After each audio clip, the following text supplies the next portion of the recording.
Muy buenos días, señoritas. Gracias por conectarse a la clase de Fundamentos de Derecho. Es un gusto para mí tenerlas en la mañana de hoy.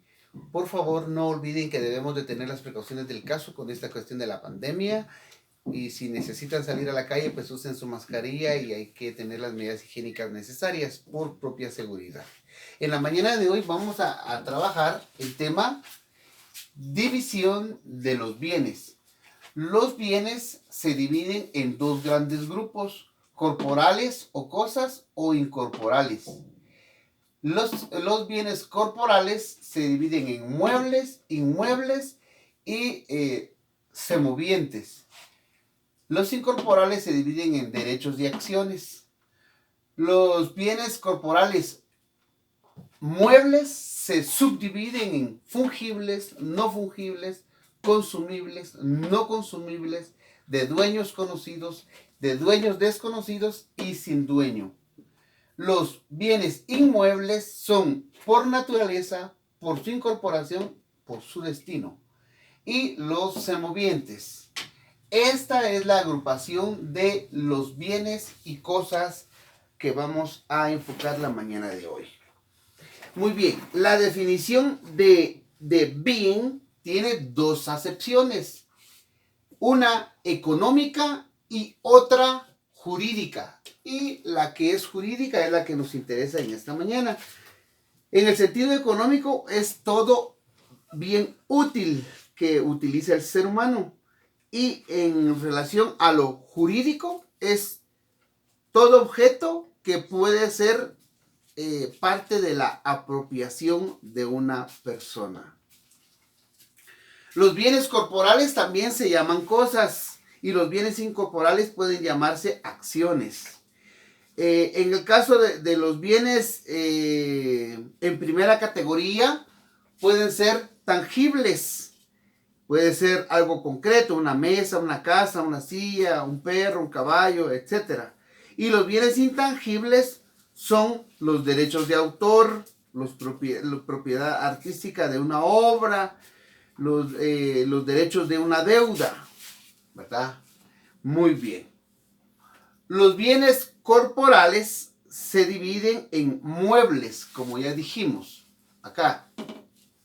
Y los muebles son todos aquellos que pueden trasladarse de un lugar a otro. Una mesa, una máquina de escribir, un carro, entre otros. Los bienes inmuebles, que es la segunda subdivisión que tenemos acá, se llama así a todos los bienes que no pueden trasladarse de un lugar a otro sin menoscabo de sí mismos. Por ejemplo, un edificio, una casa, un apartamento, una habitación, un terreno, una finca, etc. Los bienes de dominio público son bienes de uso común, destinados al servicio público, y los bienes propios del Estado, que estaríamos hablando de los bienes de dominio público. Por ejemplo, puede ser la municipalidad, el teatro municipal, que son bienes de dominio público, ¿verdad? O propios del Estado. En el caso de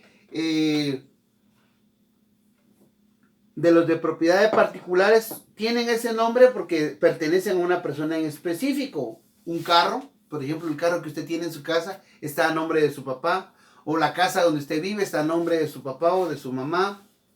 Ya, a eso se refiere. Y los semovientes son todos aquellos que se mueven por sí mismos. Esto se refiere a animales. Esto va dirigido a una finca, ¿verdad? O a personas que tienen este tipo de animales. Un caballo, un buey, una oveja, un perro. Va a decir, esos son míos, es de mi propiedad. Entonces estamos hablando de un bien semoviente, ¿verdad? A eso se refiere. La división de los muebles, de los bienes muebles, se dividen en fungibles y no fungibles, ¿verdad? En comestibles y no comestibles, con dueño, sin dueño y dueño desconocido. Los fungibles, que fueron en la primera subdivisión que aparece acá, Se llama así a todas las cosas que pueden ser reemplazadas por otras de la misma especie. Por ejemplo, un billete de aquetzal puede ser reemplazado por otro billete de aquetzal con el mismo valor. Eso es un ejemplo, ¿verdad?, de un bien fungible.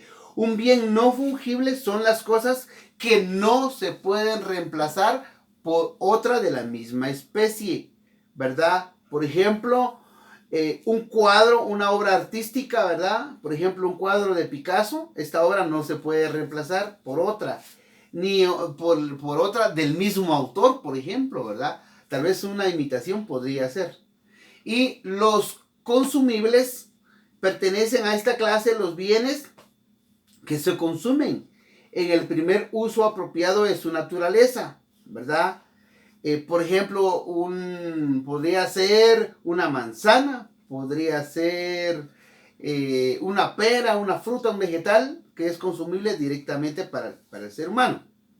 Y los no consumibles son todos aquellos que permiten en su uso reiterado y constante. Por ejemplo, un libro. Un libro es no consumible, pero es un bien utilizable, que lo puedo utilizar yo y lo pueden utilizar ustedes o cualquier otra persona que se interese en él. Muy bien. El bien de dueño conocido, ¿verdad? Son todos los bienes que pertenecen a alguien. Ya, por ejemplo, el Palacio Nacional de Guatemala pertenece al Estado de Guatemala.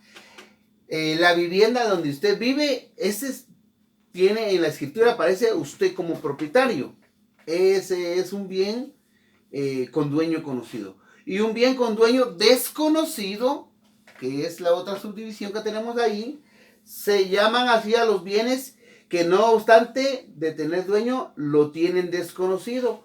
Hay cosas abandonadas, hay cosas perdidas y que no sabemos quién es el propietario, ¿verdad? Ahí estamos, ahí sería. Y las propiedades sin dueño es donde hay propiedades donde están, una propiedad donde no hay propietario, no hay dueños. Yo he oído ejemplos de estos de propiedades sin dueño. Por ejemplo, hay hectáreas de montaña donde no tienen dueños y hay personas que logran conocerlas y se apropian. Entonces ya pasan a ser bienes con dueño conocido, ¿verdad? Pero inicialmente son bienes sin dueño. Muy bien. Ahora, los inmuebles se subdividen en por naturaleza, por su incorporación y por su destino. Por naturaleza, son los que tienen fijeza, no pueden trasladarse de un lugar a otro sin causar destrucción o daño del lugar en el que están colocados. Por ejemplo, las minas, ¿verdad? Que hoy día está de moda, que explotan las minas y le cambian totalmente del estado de la naturaleza, o los ríos, ¿verdad? Que los trasladan de un lugar a otro, los desvían y ahí hay cambios, ¿verdad? Estos son bienes inmuebles por naturaleza. Y los bienes por su incorporación son las cosas que constituyen sobre los inmuebles. El ejemplo que podemos dar aquí es todo lo que está adherido al suelo o unido a las construcciones de manera permanente y fija. Los balcones de una casa, las estatuas, las pilastras en un edificio, las pinturas murales en un teatro. A eso se refiere el bien inmueble. Y los muebles por destino son los bienes muebles que son accesorios, pasan a formar parte de un inmueble. Por ejemplo, los criadores de peces, los palomares, esos pertenecen específicamente a una finca, ¿verdad? Muy bien. Ahora, los bienes incorporales se dividen en derechos y acciones. Los derechos son todas las facultades que tiene una persona para impedir que otra interfiera en la esfera de su patrimonio. Por ejemplo, si yo soy escritor de un libro, soy autor de un libro, tengo la facultad de impedir que otra persona pueda modificar mi obra, ¿verdad? Porque me pertenece a mí. Y en el caso de las acciones, se denominan de esta manera a las facultades que tienen las personas para exigir a otras que den o hagan o dejen de hacer alguna cosa que les perjudique, ¿verdad? Por ejemplo, Carlos, en virtud de un contrato, puede exigirle a Pedro que le entregue la máquina de escribir, porque obviamente es de su propiedad, ¿verdad? O nosotros podemos pedirle al vecino que no haga una pared que divida a mi casa, ¿verdad? Porque me afecta. Entonces es una acción de hacer. O que no derribe los árboles que se encuentran sembrados frente a mi ventana. Eso es una acción de no hacer, ¿verdad? Muy bien. Solo quiero decirles que todas estas disposiciones aparecen determinadas concretamente en el Código Civil a partir del Código 442 y el Código 446, en el cual determina o trata sobre el tema de bienes, cosas corporales e incorporales en sus respectivas divisiones. Muy bien, chicas, eso ha sido todo por hoy. Les agradezco mucho por haberse conectado a la clase de Fundamentos de Derecho. Un gran saludo y hasta una próxima.